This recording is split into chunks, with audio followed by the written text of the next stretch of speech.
Well, good morning, everybody. It's me, Robert Phoenix. I am back for yet another day of your daily Astro Weather Report. And I want to thank everybody for being here and welcome you all to this little thing we do at 8 o'clock. Although today I'm a little off on the time because I was in the mode of multitasking, which I think many of us do, especially with the moon still in Gemini. Yesterday was an incredibly busy day. It's one of those days where you look at the astrology and then I looked at the astrology and then I looked at my schedule and output for the day, and it was just packed, right? Lots of communication, sessions, clients, booking. I mean, really, really packed, connecting with people. So yesterday was one of those days. We still have the moon in Gemini. So there's still some of that super conductive electric energy in the air, although at 28 degrees, it is moving. Clearly it's moving. Actually, it's 26 today. Let's bring up the map. Let's bring up the atmospherics. Speaking of atmospherics, it is cold here. And we have ice on the ground this morning.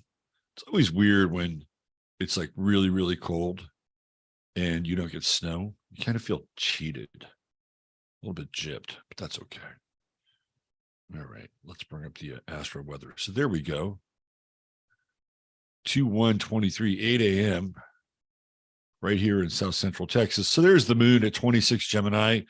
So we're phasing out of the Gemini moon, and we're building to its climax, the full moon in Leo, which we'll be bathing in this weekend. But before we get there, we have this very interesting stop in Cancer, which I talked about yesterday, but we're not quite there yet. And the moon is still starting to separate a little bit here from Neptune. That's a slippery moon. That's like a quicksilver moon. And the energy around it is a lot like gotcha energy. Like there's like there you have, because what's interesting about Gemini, it's all about facts, right? Gemini is facts, information, timestamps. You said this then, you said this then, this happened at that point, right? So Gemini is always like that. And it's always the devil's advocate. If you're on one side of the fence, then the Gemini side will take the other position, right? I mean, a lot of times that happens. So they have a relationship. Gemini has a relationship with Aquarius, right? Like Aquarius is the higher octave of Gemini. So here, we have this square still in effect, and throughout most of the day, tonight, when you lay your head on your soft little pillow, hopefully, the moon will be in Cancer, and the energy really shifts later tonight because it's building, right? It's moving towards its consummation at its full peak. So the energy with the Cancer moon is very powerful tonight. And of course, next month we'll have the moon in Virgo, right? Full moon being Virgo. So it's a very different full moon than the moon in Leo. But here we are. It's just kind of right there, just before culmination. Anyway, this moon Neptune square, something I alluded to yesterday, just in terms of sort of the bottom dropping out on narratives. Because that's the other thing that Gemini presents us with is narratives. And there's no shortage of narratives with Gemini. And sometimes narratives are really interesting, and sometimes narratives are distractions. And Gemini, I love the sign. Don't get me wrong. I love Gemini. I think Gemini is really interesting. But Gemini has never shied away from a distraction, right? For whatever reason. I want to learn more. I want to take this puzzle apart. I mean, that is the nature of Gemini. So we have the culmination of this very curious moon. When I say curious, I mean that the curiosity level is high. So my question is, how much information can you really handle? Right? How much information can you really handle? At what point is it information overload? At what point does the bottom fall out of this ongoing he said, she said dialogue? Because we're kind of there with this moon Neptune square. And I alluded to family matters and family issues yesterday, and got some feedback around that, and starting to percolate a little bit with people that have experienced some of those things that I was referring to. So we're still there, right? We're still right on the edge of this moon Neptune square, where family matters and siblings and betrayal, right? Anytime you get into Neptune squares, you're kind of wading into the dark waters of betrayal.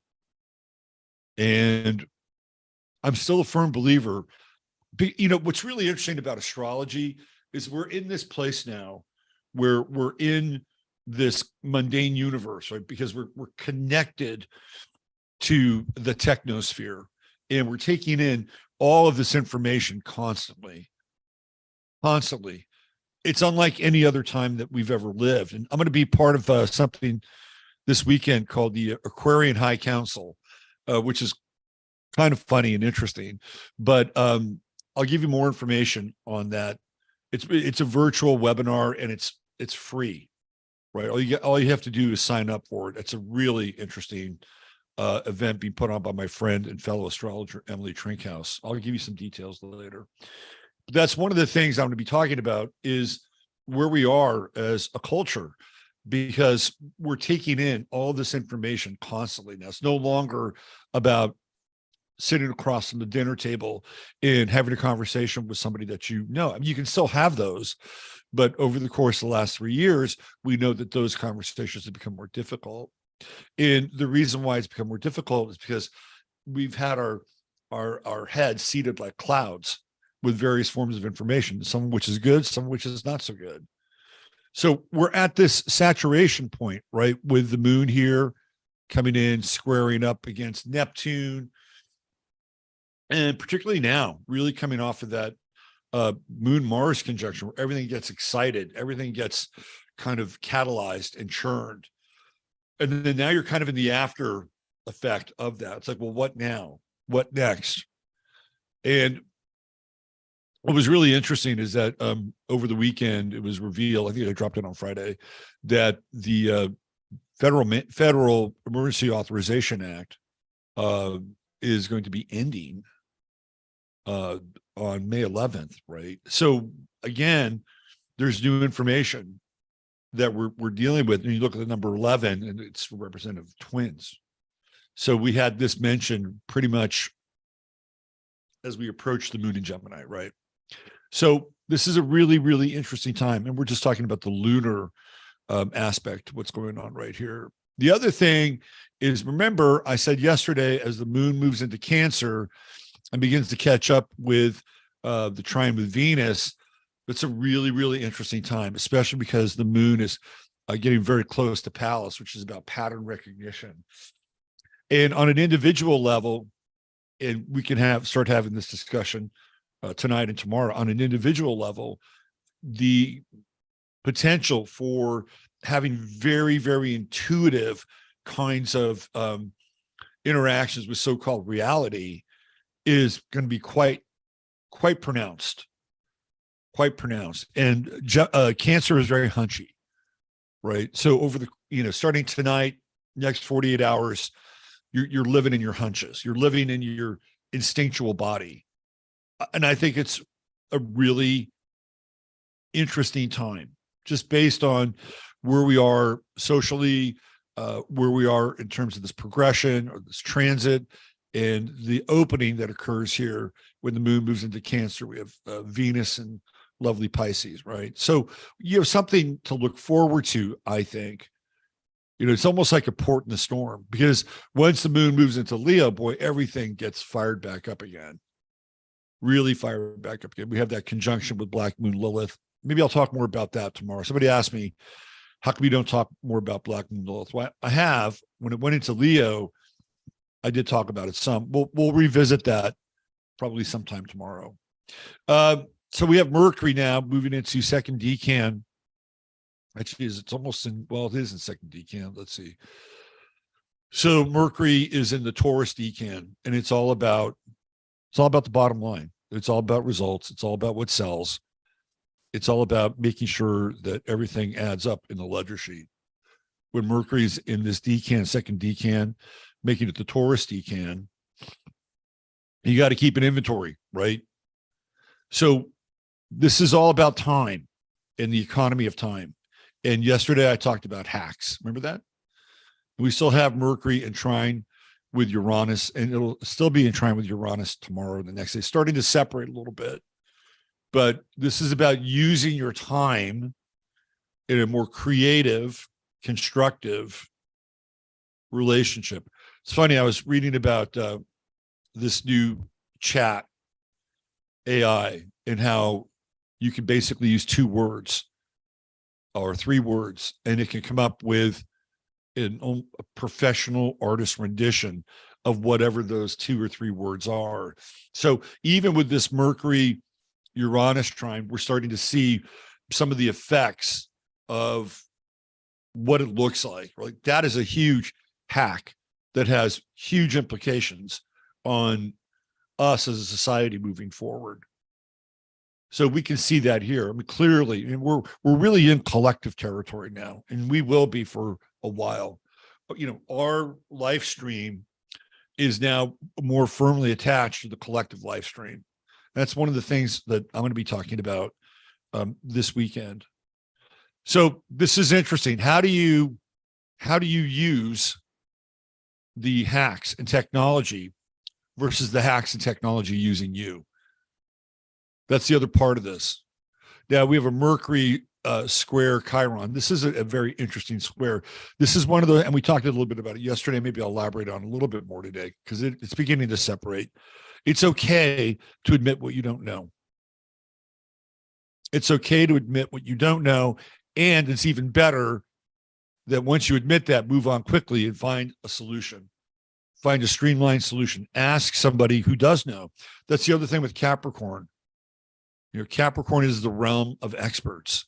Capricorn is the realm of people who have done things and engaged in life practice and understand what works. So this could be a really interesting, again, 24, 48-hour period. If you're in business and you need a solution and you don't have one, and it's okay to admit that you don't know what you know, plug it in. Find somebody who does know and not only knows what the solution is, but gives you a better option than what you've been dealing with. So if you're, you know, this is one of those transits where if you're looking for technology upgrades, I really should have talked about it a couple of days ago, but that's really in the mix right now. And part of it is like, hey, I don't know that. I don't know that. And it's very empowering to state what you don't know. It can be very empowering. The challenge with that is that you don't always want to do it in front of people who will take advantage of that. And that's kind of where we are with this Moon Neptune square and Mercury squaring Chiron. Be careful about casting pearls before swine, as they say. Right? If you're going to admit that you don't know something, which I think is a strength, make sure it's in the right context. And that's where we come into Saturn, 25 degrees Aquarius. Of course, we're definitely practicing some discernment, right? And we have the moon moving into moved into a nice trine with Saturn. So those are it's about making emotional choices that help you grow and build on something. It's a really interesting day.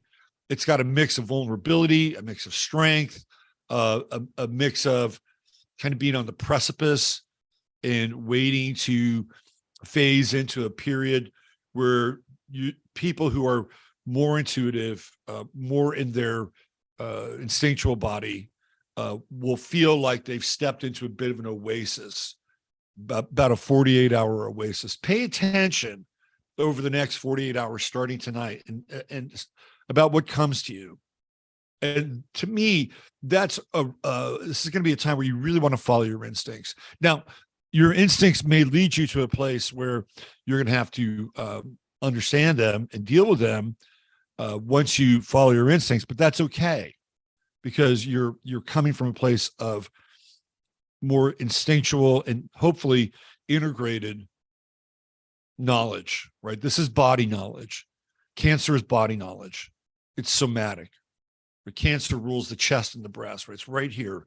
It's just above your heart and your third chakra, right? So you're dealing with these two areas, in our culture, which in a lot of ways represent the body, the ability to manifest, do something, put your will into action, and the other, the heart, which connects you to courage, and your ability to stand strong in the face of conditions that can be at times stifling and or even debilitating.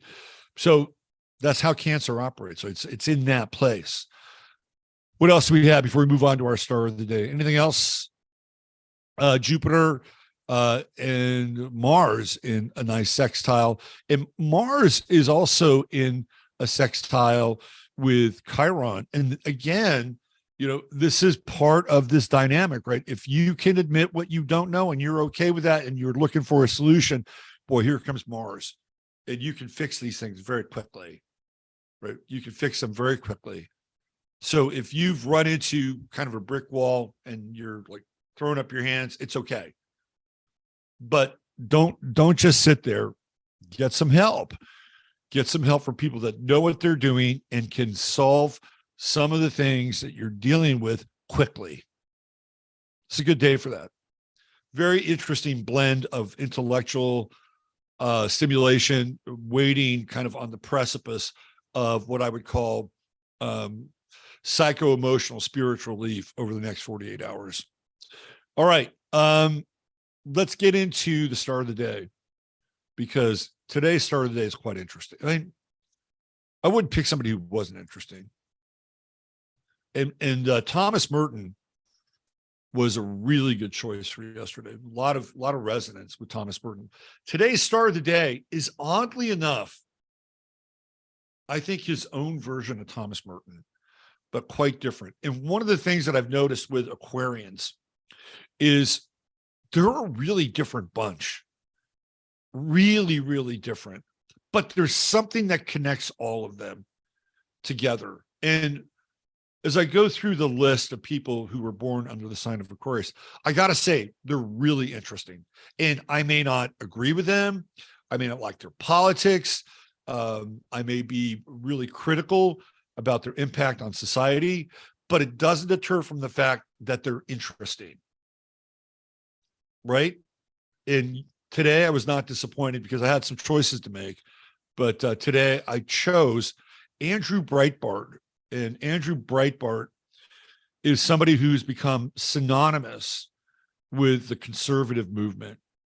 And I really thought this quote of Andrew Breitbart was apropos based on this chart. I like being liked. Who doesn't? But I love being hated. Breitbart is an interesting character, and with an interesting backstory. First of all, he's adopted. Whenever I look at a person who's adopted, I try to kind of get a sense as to, where this is in the chart. Do they come out of the 12th house? What kind of fourth house aspects do they have? And in Breitbart's case, he basically has close to the same ascendant as Thomas Merton. And the reason I know that is because his MC is roughly the same degree, maybe about a degree or two off, but that's where the galactic center is. So both of these guys are driven by an overwhelming sense of purpose and mission. That is the role the galactic center plays. And Breitbart is a really interesting study in this. Now, when we look at his ascendant, he's got Venus at 29 Pisces, the final degree of the zodiac. I call that degree the crucifixion degree. And Venus in Pisces, well, Venus in general, right, which is the Venus, the ruler of Libra, likes to be liked. It likes to be liked. It's diplomatic. It's synergistic. But at 29 degrees, and even in Pisces, there's a sense of kind of unconditionality. At 29 degrees, there's nothing left there. So Andrew Breitbart has sort of the remnants of an ancient city that's on his ascendant. But it's an ancient city, even as beautiful and as idyllic as it once was, it's crumbling. And I really feel like that's Breitbart's relationship with America. It's at that 29th degree of Pisces. And then we get into the fiery blast furnace of his chart, which is the true node at 1 Aries. The guy is a warrior, right? He is a warrior. In fact, there's a pretty well-known video where he declares war on the left and he declares war on corporate media. And he basically says, war, right? That is Breitbart in a nutshell. And he has Chiron here conjunct his true node in Aries. And the interesting thing about Breitbart is that everything he talked about, by the way, I don't completely agree with Breitbart's stance on everything. I think he was a bit myopic when it came to defending the right in areas that the right should not be defended. For instance, the neocons and the zyocons. I don't want to get into my personal politics too much. But this is where Breitbart goes, right? He goes to defend the right at all costs. And so he has Chiron in the true node here, and he's fearless. And when you watch interviews with him, which I've done over the last 24 hours, the guy's fearless. He's absolutely, utterly fearless. And the other thing that's interesting about Breitbart is the Aquarian piece. You know, he had an experience that I had when I lived in California, although I lived in a different part of California. I would assume it was right around the same time. And I used to go to these parties in Marin County, and I've talked about this before. And I was appalled by how these people in Marin County thought about the people in Flyover. And it began to turn my stomach, right? It was corrosive. And I thought to myself, well, you know, these are people that have lives and families, and sometimes they work 2 or 3 jobs, and you may not understand them, but that's part of the problem. You don't understand them. And Breitbart had the same epiphany. He had the same realization. And he was adopted, which makes him, again, quite different in his own right. He's adopted. I believe he's Irish. I'm not sure about the backstory of his parents, his birth parents, his biological parents, but his adoptive parents are Jewish. And Andrew Breitbart is bar mitzvahed. He's raised in a pretty well-to-do Jewish family, went to all the parties, the requisite parties in LA. He had a pipeline to all of the liberal crack that was available, right? Because that's what the system does. It rewards people for taking a particular point of view. And then he has this epiphany, right? He has an epiphany about how people are treated. He starts off as a libertarian and with a libertine interest, and then he flips. He flips and he goes full on into conservative mode. And one of the first things he does is he becomes a defender of the Tea Party. Staunch defender of the Tea Party. So that's a group, right? That's how the 11th house works. It's a group. And he becomes associated with that group and the media. Now, in terms of his chart, Breitbart has what we call a splay chart. In a splay chart, you're going to find grand trines, and he's got one. He's got Neptune at 28 Scorpio, Venus at 29 Pisces, and then the moon by degree, part of that grand trine in Leo. He also has a mystic rectangle, which I'm not going to get into too much today because we really don't have the time. But he's a fighter. It's clear he's a fighter. He's got Aries on the ascendant, Saturn here with the in conjunct with Mars. Mars and Scorpio, the guy's pretty intense, right? Mars and Scorpio is intense, and then there's the square with the sun. So everything is being generated out of his 8th house. And he's willing to take people on. And what's also interesting is he dies fairly young, which I'll get into a little bit with, because I have his death chart, and it may be interesting to just kind of take a look at it, right? And the other thing too is that with this full moon in Leo, Breitbart becomes known, right? This is the full moon effect. People that are born on full moons become illuminated. Think of almost like the nimbus that would be behind the heads of saints, right?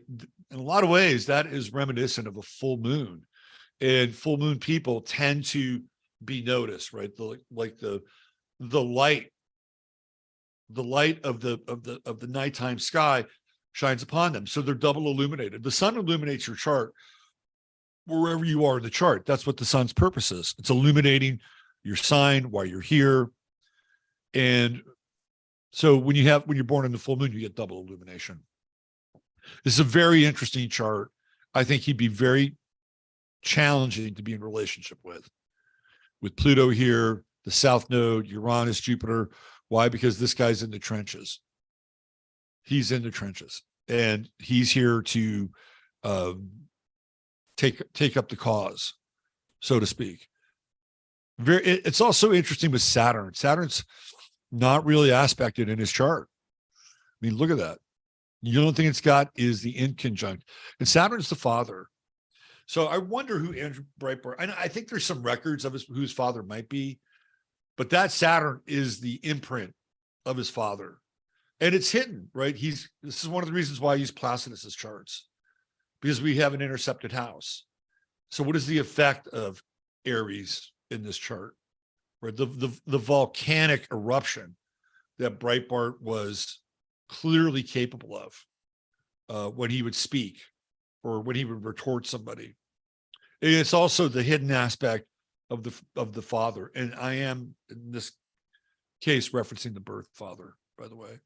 The other thing that's interesting about Breitbart is that he actually helps Arianna Huffington build her website. It's super fascinating because at one time she was more of a conservative, and then she flips.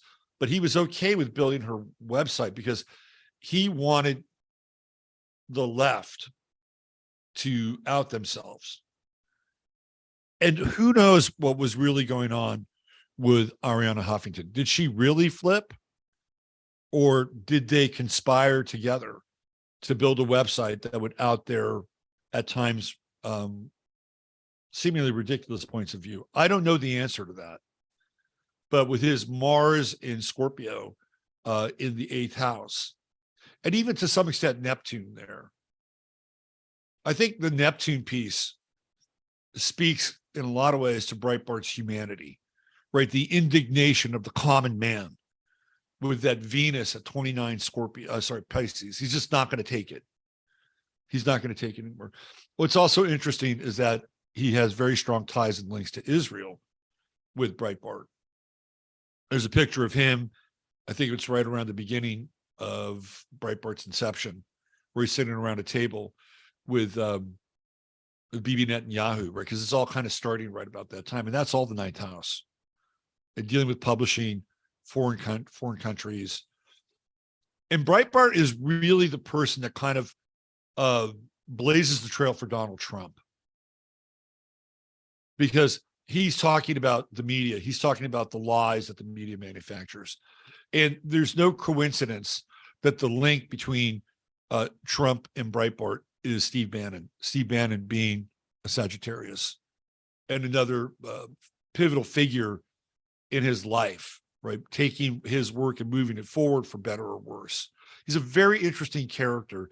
The other thing about Breitbart, and he really makes his mark on his website when he posts one of the first James O'Keefe kind of free Veritas Project videos.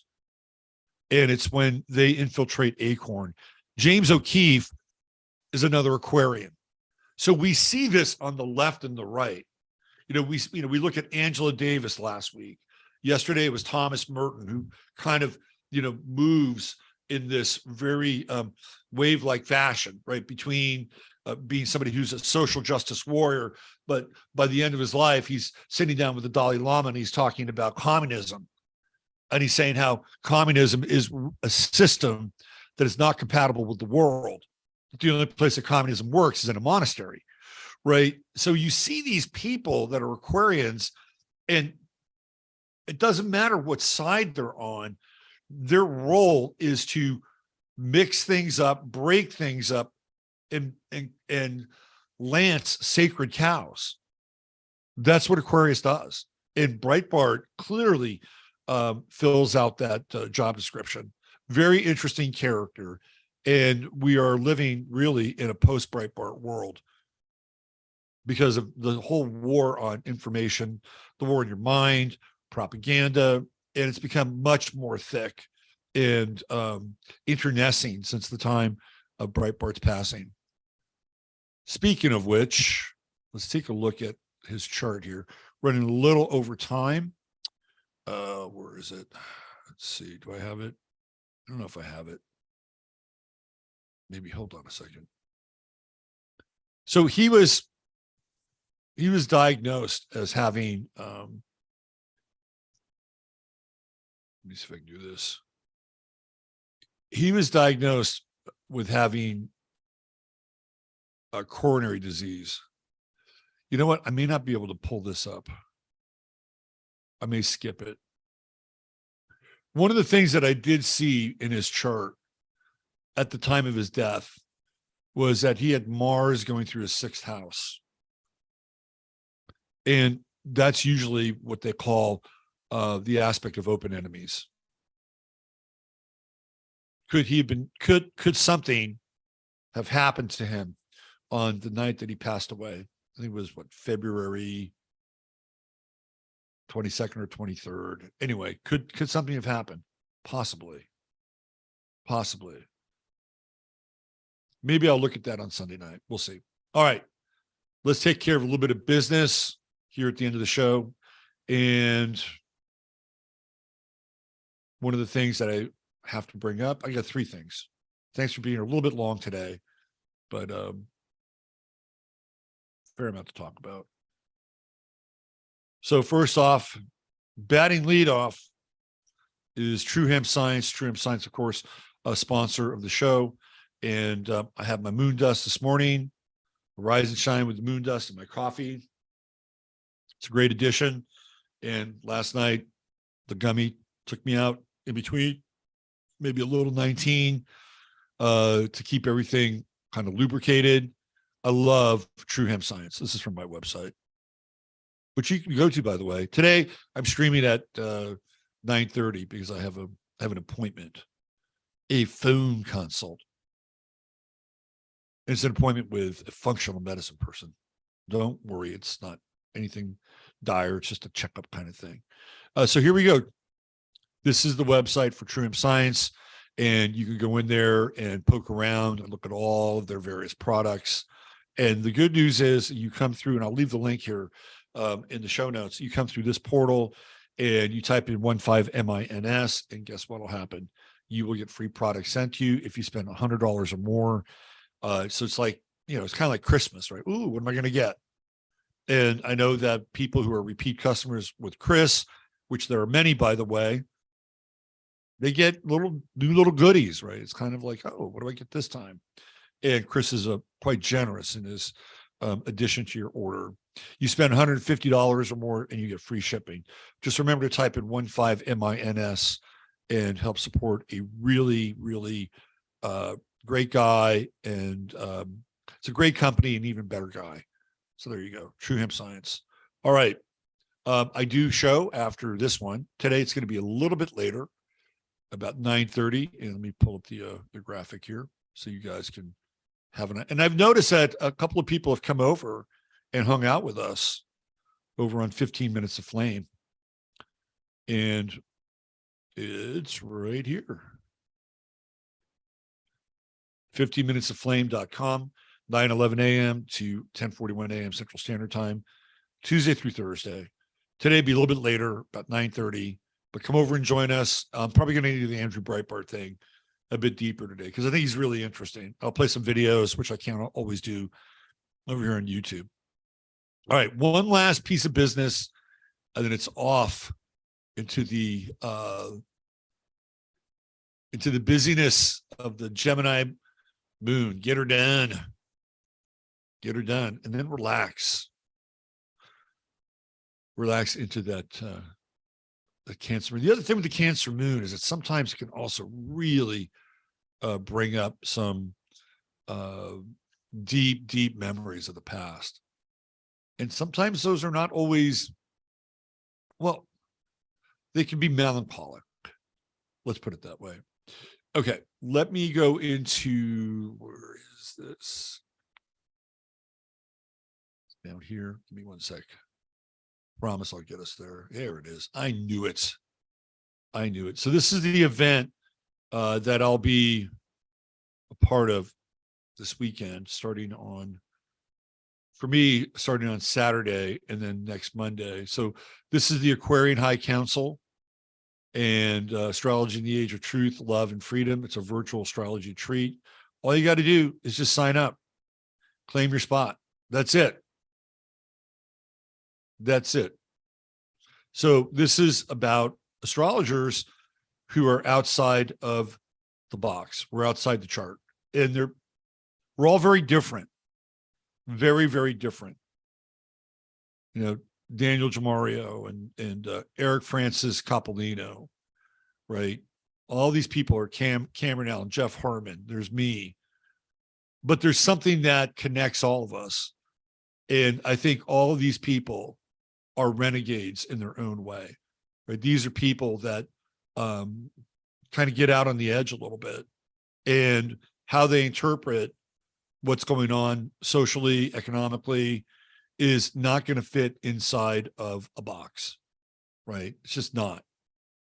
So if you're into this kind of material and you want to take part in witnessing panels, individual interviews, just go there. Like, it's all free, right? So it's a pretty good deal. And it's very Aquarian. You don't have to pay for it. Anyway, thanks for being here. Have a blessed day. Use your head in order to discern what's real, your heart to set what's possible.